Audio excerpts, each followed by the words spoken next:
Israel está sob ataque neste momento. Todo o território do Estado judeu está sendo atacado por centenas de mísseis balísticos disparados pelo Irã. Imagens da rede de televisão Al Jazeera mostram que, aparentemente, alguns desses mísseis não estão sendo interceptados e estão explodindo em solo. Ainda não há informações sobre alvos eventualmente atingidos em Israel. Tampouco se há vítimas fatais e feridos. Há informações ainda não confirmadas pelas agências internacionais de que ações em solo, como a invasão de hotéis e ataques a tiro, estariam ocorrendo em localidades urbanas israelenses. O Departamento de Estado dos Estados Unidos confirmou o ataque iraniano e disse que se pronunciará em breve sobre o fato. Uma segunda onda de ataque de mísseis do Irã contra Israel já teria começado, segundo a agência de notícias iraniana IRNA. Apesar disso, o porta-voz das Forças de Defesa de Israel, Daniel Hagari, minimiza novos ataques. Após avaliar a situação juntamente com o chefe do Estado-Maior, as forças aéreas e os parceiros americanos, não esperamos ataques adicionais do Irã no futuro próximo. Os moradores podem sair dos abrigos com segurança, disse Hagari em uma coletiva de imprensa. O Irã lançou cerca de 400 mísseis em direção a Israel em meio a alertas de ataque aéreo, informou o The Jerusalem Post nesta terça-feira. Sirenes de alerta de ataque aéreo soaram por todo o país. A mídia já havia relatado que cerca de 100 mísseis foram disparados em direção ao Estado judeu. Os ataques iranianos são uma resposta principalmente à ação de Israel contra o Líbano. Ainda na madrugada desta terça-feira, 1º de setembro, o governo de Benjamin Netanyahu começou incursões de tropas por terra no sul do Líbano, em área de fronteira com Israel, em ataques ao grupo Hezbollah. Na semana passada e no último fim de semana, bombardeios foram feitos na mesma região e em Beirute. Nos ataques de Israel, 2 adolescentes brasileiros morreram. Não é só a chuva de mísseis, tá? Israel está hoje sob ataque de diversas frentes, é importante a gente dizer isso. Internamente, nós tivemos 8 atentados civis, né? Pessoas com armas que simplesmente abriram fogo contra civis israelenses. Nós estamos tendo a organização do Hezbollah por terra, que nesse momento ainda vive uma certa guerra de informações. O Hezbollah avisa que Israel não cruzou a fronteira do Líbano ainda por terra, que está só mandando mísseis e que eles têm condições de encarar a frente militar israelense. Já Israel diz que já está dentro do Líbano. A confusão está muito grande, mas eu acho que por ali também nós vamos ter uma resposta a Israel. E os Houthi, desde ontem, já estão enviando e mandando barragens de mísseis, que não são mísseis, não são devastadores, mas servem para confundir as defesas israelenses. Então não é só o Irã nesse processo. E isso é que preocupa, porque agora há pouco o Joe Biden ordenou que o exército norte-americano ajudasse Israel a se defender. Perceba, e aqui vem minha primeira questão, né? Se nós entrarmos numa terceira guerra mundial, que não está longe, viu?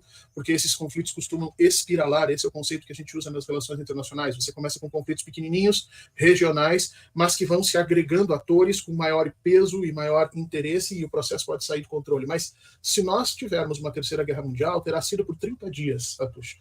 30 dias. Netanyahu conseguiu o que queria. O Netanyahu parece que consegue uma guerra por 30 dias. No dia da eleição norte-americana, isso pararia e provavelmente o próprio Netanyahu seria forçado a sair do governo, a abrir um espaço para que outros grupos pudessem entrar, porque hoje ele e o termo que eu vou usar é um termo que os analistas norte-americanos estão usando, tá? Ele é uma bomba geopolítica para os Estados Unidos, ou seja, ele não está mais atuando no interesse dos Estados Unidos, mas usando os Estados Unidos para os interesses do Netanyahu, e isso pode ser muito ruim. Agora, até então, o Irã estava se furtando desse ataque. Eu não sei como é que a coisa vai ficar a partir de agora. Tem muitas notícias assim, Horta, entrando. Eu vou compartilhar aqui com o pessoal o site da Al Jazeera, né? Então tá aqui, ó. O chefe do Pentágono, que é o Lloyd Austin, fez uma advertência sobre sérias consequências para o Irã. A gente está falando, por enquanto, de uma guerra regional, que era o que o Netanyahu buscava, ou de uma guerra em escala global, né? Como é que você vê a reação dos Estados Unidos para apoiar a sua ponta de lança no Oriente Médio, que é Israel? Aí vem aquela famosa dualidade nos Estados Unidos, né? Nos Estados Unidos nós temos muitos agentes políticos que detêm um espaço de poder realmente grande. Então, o Pentágono diz uma coisa, o Departamento de Estado diz outra. A gente que estuda política norte-americana sabe que isso muitas vezes atrapalhou o processo decisório nos Estados Unidos. Então, me parece que Joe Biden não quer entrar nessa guerra internacional, uma guerra mundial, de mãos dadas com Netanyahu. Mas me parece que o Pentágono está interessado sim nesse processo, e a gente sabe que há uma divisão nos Estados Unidos em hawks and doves, né, como se dizia lá no século XX, entre os gaviões e as pombinhas da paz, aqueles que querem manter a dominação. Mas por meio econômico e não necessariamente de guerra, e aqueles que querem passar por cima dos seus inimigos. Então a gente vai ver quem vai ter a última palavra nos Estados Unidos nesse momento, né? E efetivamente me parece que a palavra até agora é tentar bloquear os mísseis para que não haja destruição em Israel. Não sei por quanto tempo isso vai continuar assim, porque eu acho que essas questões dos mísseis são só uma das frentes de ataque que são ali colocadas. O meu medo é que os Estados Unidos fiquem sem situação de dizer não a Israel, sem possibilidade de dizer não a Israel, e o conflito acabe acontecendo, e aí sim nós temos um chamado grupo de segurança ali, entre Irã, China, Rússia, Coreia do Norte. Eles precisam necessariamente entrar juntos num conflito, ou então os Estados Unidos acabam com cada um deles em separado. A coisa está bem feia, viu, Arthur? Brian, outubro já começou com cara de apocalipse. Você que estava mandando os vídeos aí, acompanhando de perto, o que você traz para a gente de atualização? Falhou o sistema de proteção de Israel, Brian? Está acontecendo o contrário ao que a mídia hegemônica está dizendo. Está acontecendo falhas massivas no sistema cúpula de ferro antimíssil do Israel. Esse sistema funciona bem contra aqueles mísseis pequenos do Hezbollah, certo? Mas o Israel está usando tecnologia muito melhor. Eu vi um vídeo e que parece que ele está bombardeando apenas alvos militares. Eles são mais humanos do que o governo do Israel, que ataca civis.